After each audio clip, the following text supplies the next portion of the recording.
Marami nga ang nalilito na sa social media kina Kim Chiat Paul Avellino matapos muling umugong ang iba't ibang espekulasyon tungkol sa personal na kalagayan ng aktres.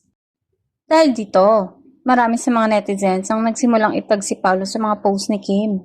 Umaasang magsasalita ang aktor upang linawin ang mga isyong kumakalat online. Hanggang sa ngayon, wala pa ring opisyal na pahayag si Paulo tungkol sa usapin. Sa comment section ng ilang viral post, kapansin-pansin ang sunod-sunod na mensahe ng mga netizens na humihiling kay Paulo na magsalita. May ilan ang naniniwalang makatutulong ang kanyang pahayag upang matuldukan ng mga haka-haka. Habang ang iba naman ay nananawagang hintayin na lamang ang anumang opisyal na anunsyo mula kina Kim Paulo bago maniwala sa mga kumakalat na balita. Sa kabila ng matinding interes ng publiko, nananatiling tikom ang bibig ng aktor. Kilala si Paulo sa pagiging pribado pagdating sa kanyang personal na buhay kaya marami rin ang nagsasabing posibleng mas pinili niyang wag nang patulan ng mga usap-usapan sa social media. Samantala, patuloy namang nagpapakita ng suporta ang mga tagahanga ng Kim Pao.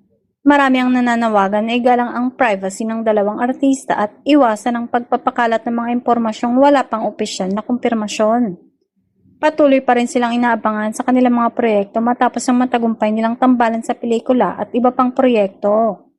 Sa ngayon, nananatiling tahimik at walang pahayag mula kina Kim Chiat Paul Avellino tungkol dito.